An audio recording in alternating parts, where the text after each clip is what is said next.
자, 오늘은 가나 혼인잔치, 물이 변하여 포도주가 된 것, 우리가 예수님의 첫 번째 표적으로 이미 잘 알고 있습니다. 이 첫 번째라고 하는 것이 참 중요해요. 이 첫 번째라고 하는 것은 앞으로 어떤 일이 전개될 것인가를 설명을 하거든요. 책을 쓸 때도 서론을 보면은 앞으로 본론과 결론이 어떻게 진행될 것인가 하는 것을 알 수 있는 것처럼 이 처음이라고 하는 것은 맛배기와 같은 것이에요. 먼저 나오기 때문에 첫인상이 참 중요하잖아요. 처음 만날 때 첫인상, 데이트를 할 때 첫인상, 이 첫 번째가 굉장히 중요한 의미를 가진다고요. 그래서 첫 번째가 중요하면서도 앞으로 되어질 일들을 나타내기 때문에 예수님이 이런 일을 위해서 오셨구나 하는 것을 우리가 배우는 아주 중요한 본문이 되어집니다. 그 다음에 물이 변하여 포도주가 된다는 것은 이것은 기적이에요. 기적은 영어로 미러클이라고 그러죠. 이것은 인간에게 없습니다. 이거는 초자연적인 것이에요.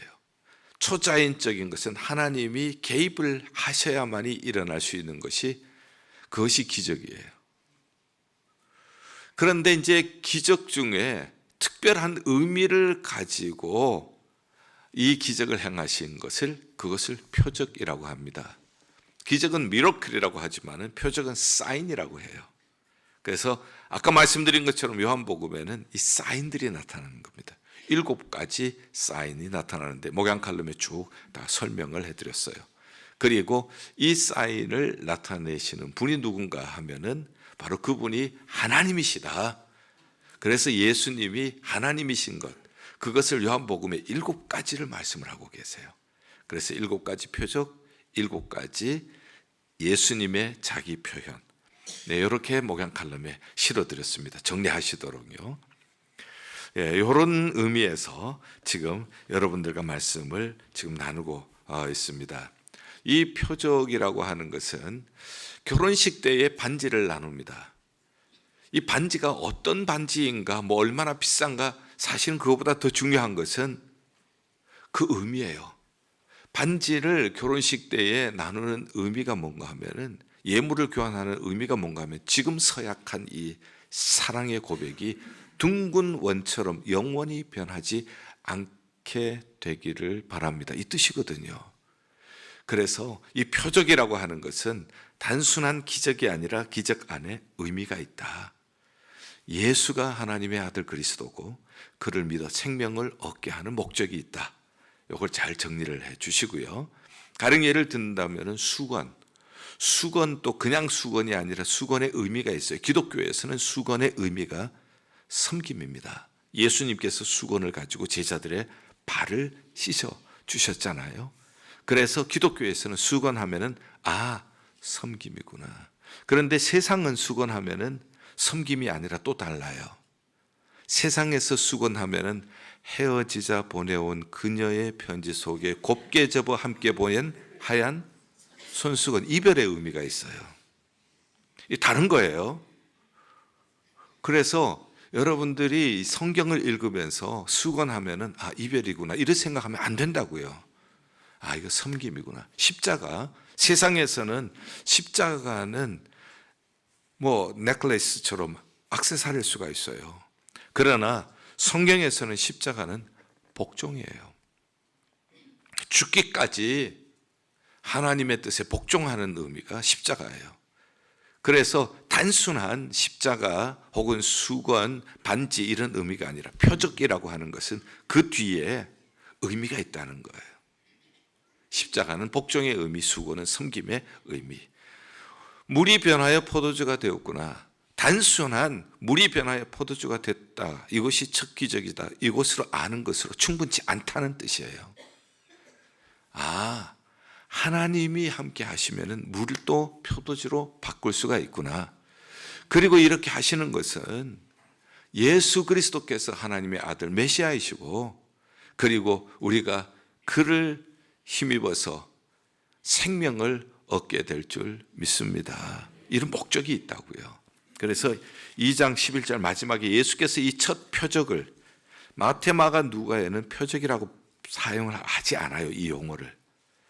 표적, 이것은 하도 유명한 말이어서 헬라어로 세메이온인데 여러분들이 구글로 한국말로 세메이온 쳐보세요. 이 말이 나온다고요. 표적이라고 하는 뜻이 나온다고요. 이만큼 유명한데 우리가 모르고 있으면 안 되겠죠. 그렇죠?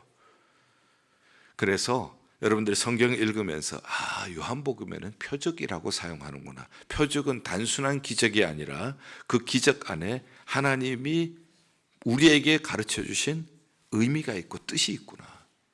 그것을 우리가 알 수가 있는 것이죠. 그 목적이 뭔가 하면은 그의 영광을 나타내시며, 이 가나 혼인잔치의 목적은 예수님의 영광을 드러내고, 두 번째, 제자들이 그를 믿으니라. 예수 잘 믿게 하기 위해서 이 표적을 주신 거예요. 자, 이런 차원에서 우리가 첫 번째라는 의미 설명드렸고요, 기적이라고 하는 의미 설명드렸고, 그 다음에 표적이라고 하는 의미 설명을 드렸습니다. 자, 이제 제가 설명을 드리고자 하는 것은 유대인들의 결혼 풍습입니다. 유대인들의 결혼 풍습은 우리와는 달라요. 조금 이렇게 격식을 갖춘 결혼식은 7일씩이나 합니다. 그리고 신랑 신부는 왕과 왕비의 대접을 받습니다. 온 동네 사람들을 초청을 해서 7일 동안 잔치를 하는데 얼마나 준비를 잘하겠어요. 물이 귀한 그곳에는 포도주가 혼인잔치에 굉장히 중요한 요소입니다. 그런데 그 포도주가 모자랐다. 이거는 결혼식에 엄청난 이 문제가 생길 수가 있는 거예요. 이 모자라게 되어지면 사람들이 이 귀한 결혼식을 망쳐놨다고 해서 비난을 막 해야 되겠죠. 비난을 하게 되어지면 누가 이렇게 준비를 했냐, 누가 이렇게 결혼을 망쳤냐, 이렇게 되죠. 그러면은 사람들이 당연히 변명을 할 것 아니겠습니다. 아니겠어요? 아니야, 내가 아니야, 저 사람이, 내가 어떻게 그렇게 했냐, 네가 해놓고, 이렇게 되면 싸움이 되는 거예요. 그래서 결혼잔치가 이 참 사랑과 행복과 미래에 대한 소망으로 가득 차야 될 결혼잔치가 싸움판이 되어지는 겁니다. 바로 그러한 때에 예수님이 그 잔치에 참여하셨다는 거예요. 여러분들, 이 모자람이라고 하는 문제는 우리에게는 심각한 문제입니다. 아무리 정성껏 준비를 해도요, 우리 인간이 준비하는 데는 모자람이 있는 거예요. 사람에게는 모자람이 없는 사람이 없어요. 어떤 분은 건강의 모자람, 어떤 사람은 지식의 모자람, 어떤 사람은 경제의 모자람. 우리에게는 모두 모자람이 있어요. 무엇보다도 중요한 것은 모든 사람이 죄를 범하였으며 하나님의 영광에 이르지 못하더니, 로마서 3장 23절이죠. 우리가 모자라서 하나님의 영광에 이르지 못하는 거예요. 예수 그리스도께서는 이 모자란 곳에 오셨다는 겁니다. 그래서 이제부터 중요한 몇 가지 단어들을 여러분들에게 소개할 거예요. 첫째, 모자람이 많은 인생이기 때문에 우리는 모자라는 인생을 채워주시기 위해서 오신 예수님을 초청해야 합니다. 이사야 61장 들으셨죠? 그때 설교를 들으실 때에 내게 기름을 부으시고 가난한 자에게 아름다운 소식을 전하게 하려 함이라. 마음이 상한 자는 치료하고 갇힌 자는 자유하게 하기 위해서 메시아가 오신다고 하셨어요. 바로 그 예수님이 오신 거예요.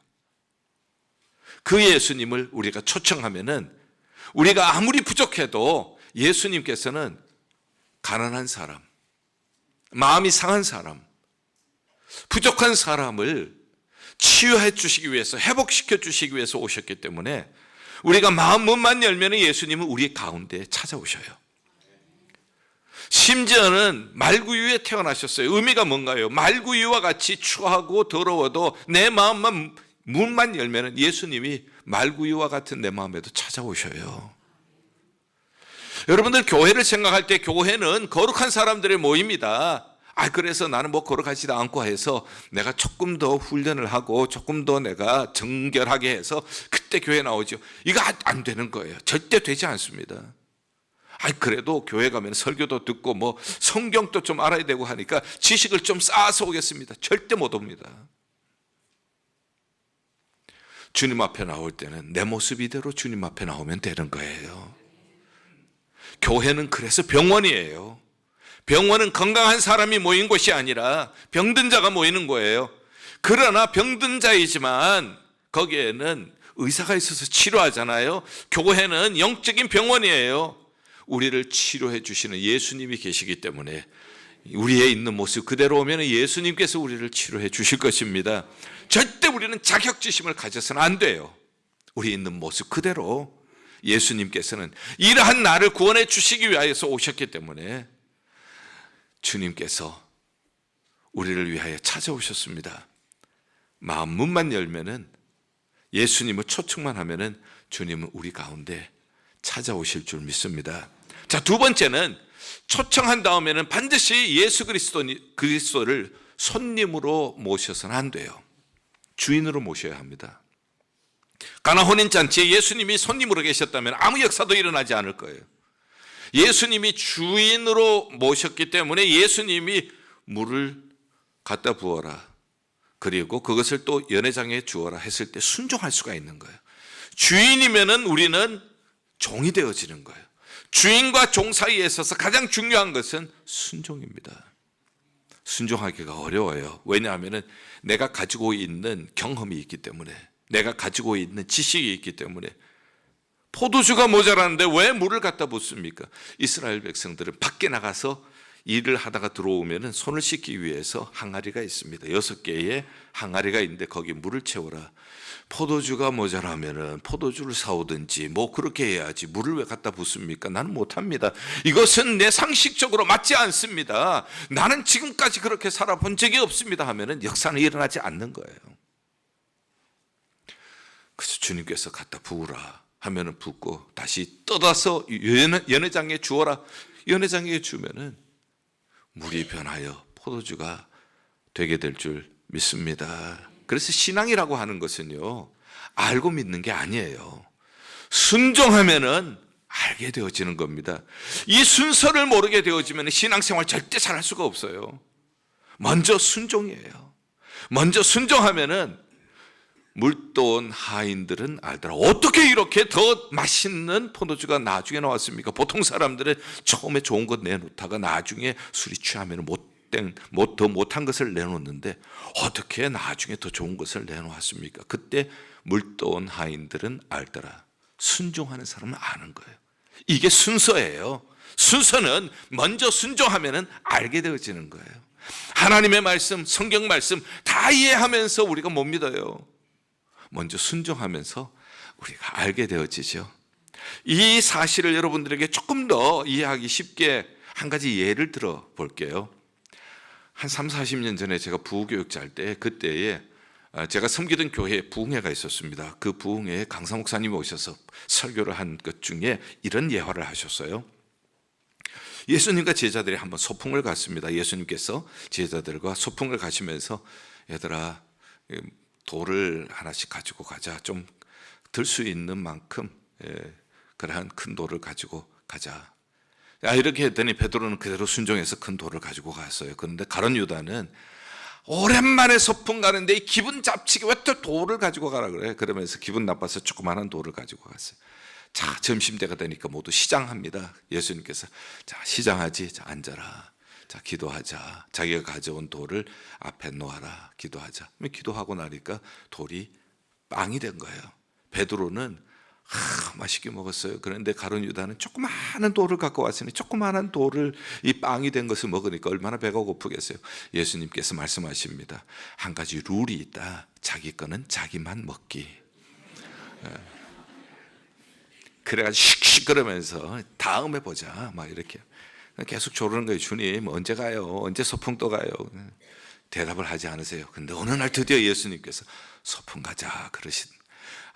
근데 이번에는 너희가 조그만한 돌을 갖고 갈 수 있는 만큼 가져가라. 이렇게 이제 얘기를 합니다. 그리고 가자. 근데 가룟 유다가 내가 또 속을 줄 알고 베드로는 작은 돌을 여러 개 이제 가지고 갑니다. 가룟 유다는 끙끙대면서 이렇게 막 큰 돌을 가지고 갔어요. 점심때가 되었습니다. 시장한데 예수님께서 여기서 우리 좀 쉬면서 점심 먹자. 자, 가지고 온 돌을 내놓아라. 그러니까 베드로는 조그마한 돌을 여러 개 놓았고 가룟 유다는 큰 돌을 놓았죠. 저 위에 사과가 있는데 돌을 던져서 사과를 따먹어라. 이것이 오늘 점심이다. 룰이 있다. 자기 거는 자기만 먹기. 베드로는 작은 돌을 던져서 사과가 툭 떨어지고 또 뚝 떨어지고 맛있게 아그작 먹는데, 그런데 가룟 유다는 돌이 크니까 던지니까 거기까지 반도 못 올라가는.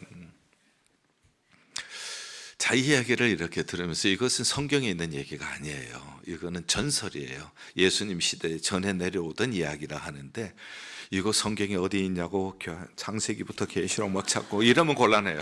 이건 성경에 없는 얘기지만 그러나 그 의미가 있다 생각을 한 거예요. 왜? 순종하니까. 왜 처음에는 큰 돌을 갖고 갔는가? 순종해 보니까 이게 빵이 되는구나. 왜 작은 돌을 갖고 갔는가? 순종하고 나니까 사가 따는 것이구나. 순종하면 아는 거예요. 왜 물을 떠다 주라고 하느냐? 이 항아리에 부으라고 하는가? 포도주가 모자라는데 이해가 되지 않지만, 그러나 순종하는 사람은, 하인들은 알더라. 이것이 표적이에요. 이 표적은 하나님이 함께 하실 때에 우리에게 이러한 역사가 일어나게 될 줄 믿습니다. 인간적으로는 이해가 안 되어도 하나님이 개입하시면은 내 삶 속에도 물이 변하여 포도주가 되는 역사가 나타나게 될 줄 믿습니다. 자, 초청을 얘기를 했고요. 그 다음에는 순종을 얘기를 했습니다. 지금 전해드리는 용어들은 기억을 하셔야 돼요. 모자람이 많은 인생들이요, 반드시 기억해야 돼요. 예수님을 초청하자. 두 번째는 순종하자. 그렇게 되면 세 번째는 점점 나아진다는 거예요. 처음 보다가 포도주가 나아졌죠. 여러분들 신앙생활은 점점 나아지는 거예요. 처음 예수 믿을 때 보다가 점점 세월이 갈수록 나아지는 것이, 그것이 신앙생활이에요. 우리가 새해 들어서 새로운 결심으로 금년에는 내가 성경 일독을 하고 평삼조를 하겠습니다, 막 이렇게 하다가 나중에 가가지고는 사라져버리는 그러한 열심, 이것이 아니라 갈수록 좋아져야 한다고요. 사람들이 그렇게 되기가 쉬워요. 그래서 용두삼이라고 하는 말을 쓰잖아요. 처음에 시작할 때는 용의 머리처럼 시작했다가 그 다음에는 뱀꼬리처럼 그렇게 끝낸다, 이렇게 될 수가 많아요. 그러나 신앙세계는 그렇지 않아요. 처음 보다가 점점 나아지는 것. 신앙도 처음 예수 믿을 때 보다가 점점 나아지는 것. 하나님을 향하여서 섬기기로 작정한 것은 1월 달 보다가 12월 달이 점점 나아지는 것. 저에게 적용을 해보죠. 목사 안수 받을 때 보다가 점점 갈수록 더 나아지는 목사, 더 목사다워지고, 처음 목사 안수 받을 때 눈물 흘리면서 이 생명 바쳐 주께 충성하겠습니다, 그랬다가 점점 뱀꼬리처럼 되는 목사가 아니라 점점 갈수록 은혜가 더 깊어지고, 점점 갈수록 설교 더 잘하고, 점점 갈수록 하나님의 지혜가 더 늘어가고, 점점 갈수록 하나님 앞에 더 귀하게 쓰임받고, 이렇게 되게 하여 주시옵소서. 이게 신앙세계예요. 이렇게 되기 위해서 꼭 기억하세요. 어떻게 그러면 점점 나아지게 될 것인가? 그러기 위해서 요한복음 15장을 기억해야 돼요. 예수님께서 자기 표현이 있다고 했죠. 나는 누구다. 이것은 예수님이 하나님이시란 뜻이에요. 모세가 이스라엘 백성들에게 누가 나를 보냈냐고 물으면 뭐라고 합니까? 스스로 있는 자가 보냈다, 이렇게 얘기하라고 했죠. 스스로 계실 수 있는 분, I am who I am, 스스로 있을 수 있는 분은 하나님밖에 없어요. 전능하신 하나님밖에 없어요. 나는 누구다고 하는 7가지 표현이 나와요, 요한복음에. 그것 역시 예수님이 하나님이시라는 뜻이에요. 그 예수께서 우리 부족한 인생에 개입하시면은 물이 변하여 포도주가 되는 거예요. 하나님이 개입하시면 되는 거예요. 내 힘으로는 안 되는 겁니다. 인간이 아무리 완벽하게 준비해도 모자라는 것이 인생이에요. 예수님께서 나는 참 포도나무라고 얘기하셨습니다. 요한복음 15장 1절에 나는 참 포도나무요 내 아버지는 농부라 이렇게 말씀하시고, 요한복음 15장 5절에 나는 포도나무요 너희는 가지니 저가 내 안에, 내가 저 안에 있으면 이 사람은 과실을 많이 맺나니 나를 떠나서는 너희가 아무것도 할 수 없습니다. 우리가 계속해서 더 나은 포도주가 되어지고요, 더 나은 퀄리티의 신앙인이 되어지고 하기 위해서는 참 포도나무이신 예수님께 붙어 있어야 해요. 예수님은 참 포도나무시기 때문에 점점 더 나은 참 포도주를 주실 수 있는 분이세요. 물이 변하여 포도주가 되고 더 처음보다가 나은 포도주를 주실 수 있는 분이 참 포도나무신 예수님이세요. 그래서 그에게 붙어 있는 가지가 되어야 점점 갈수록 더 좋은 신앙인, 더 좋은 하나님의 자녀가 될 수가 있는 거예요. 더 그리스도인의 향기를 내고 더 그리스도인의 맛을 내는 그리스도인이 될 수가 있어요. 그런데 떨어졌다, 붙었다, 떨어졌다, 붙었다, 절대 더 나을 수가 없어요. 떨어지면은 가지처럼 말라서 불에 던지움을 당한다고 했어요. 떨어지면 안 돼요. 끝까지 붙어 계셔야 해요. 그래야 우리가 시간이 가면 갈수록 식어가는 신앙이 아니라 더 좋은 신앙, 더 맛이 나는 신앙, 더 하나님의 자녀다운 사람으로 변하게 될 줄 믿습니다. 목적이 뭐라고요? 11절 예수께서 이 첫 표적을 갈릴리 가나에서 행하여 그의 영광을 나타내고 이 표적을 통하여서 예수 그리스도의 영광이 드러나고 제자들이 그를 믿으니라. 예수 그리스도를 잘 믿는 교회가 될 수 있기를 바랍니다. 여러분들 그렇게 하시잖아요. 자녀들에게 예수 잘 믿어라 말씀하시잖아요. 그리고 또 돌아가실 때 유언으로도 예수 잘 믿어라 말씀하시잖아요. 예수 잘 믿는 게 도대체 뭐예요? 어떻게 하는 것이 예수 잘 믿는 거예요? 사람들이요, 일반적으로 예수 잘 믿으라 하면은 성수주일 잘하는 것이 예수 잘 믿는 거, 11조 생활 잘하는 것이 예수 잘 믿는 거, 그리고 교회 봉사 열심히 하는 거 예수 잘 믿는 거, 이렇게 생각한다고요. 그러나 그렇지 않아요. 예수 잘 믿는 것이 구체적인 무엇을 얘기하는지 예수님의 첫 표적에서 말씀을 다 해주신 거예요. 예수를 믿으니라. 어떻게 해야 잘 믿느냐? 첫째, 모자람이 많은 인생이 예수님을 뭐 해야 한다? 초청하셔야 돼요. 여러분들 마음속에 초청하셔야 돼요. 초청은 해놓고 손님으로 모셔놓아서는 안 돼요. 주인으로 모시고 뭐 해야 된다고요? 순종하셔야 돼요. 그 말씀에 이해가 안 되었더라도 하나님의 말씀에 순종할 때에 이해가 되어지는 거예요. 묻도 온 하인 알더라. 예수 잘 믿는 것은 예수님을 초청하는 것이고 예수님의 말씀에 순종하는 것이 예수 잘 믿는 거예요. 예수 잘 믿는 것은 처음 보다가 나중이 나아지는 것이 예수 잘 믿는 거예요. 예수 잘 믿기 위해서는, 처음보다 나중에 나아지기 위해서는 참 포도나무신 예수님께 어떻게 해야 한다? 붙어 있어야 돼요.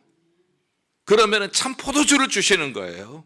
처음보다 나은 포도주를 주시는 분은 참 포도나무이신 예수님밖에 없어요. 우리 예수 모두 잘 믿기를 바랍니다. 모두 모자라는 것이 너무 많잖아요. 건강도 모자라고, 경제적으로도 모자라고, 지혜도 모자라고, 모자람이 너무 많잖아요. 이런 모자람이 많은 우리가 가난한 자에게 아름다운 소식을 전해주기 위해서 오시고 마음이 상한 자를 치료해 주시기 위해서 오시는 예수님을 초청하자고요. 그리고 그의 말씀에 순종하자고요. 그가 주인으로 우리의 삶 속에서 주인으로 모시고 순종하자고요. 그러면 물이 변하여 포도주가 될 거예요. 그러나 한 번 물이 변하여 포도주 되는 것으로 끝난다고 생각해서는 안 된다고요. 점점 나아져야 해요. 처음보다 나은 포도주가 되는 것은 참 포도나무이신 예수님만이 주실 수가 있어요. 참 포도주는 참 포도나무이신 예수님이 주셔요. 떨어지면 안 돼요. 꾸준히 우리가 붙어 있으면서 주님 주시는 은혜를 받을 때에 우리의 신앙도, 우리의 인격도, 우리의 가정도, 우리 교회도 점점 예수 잘 믿는 가정이 되고 교회가 될 줄 믿습니다. 점점 더 맛을 내는, 물은 오래 두면 썩어요. 포도주는 오래 두면, 과로에 합당한 말은 좋아진다. 정말 감사해요. 어떤 사람들은 비싸져요. 맞는 말이죠. 좋아지니까 비싸지겠죠. 그렇죠? 이렇게 세월이 갈수록 더 좋아지는, 더 맛을 내는 우리 모든 성도님들, 우리 가정, 우리 교회가 되길 주의 이름으로 축원합니다.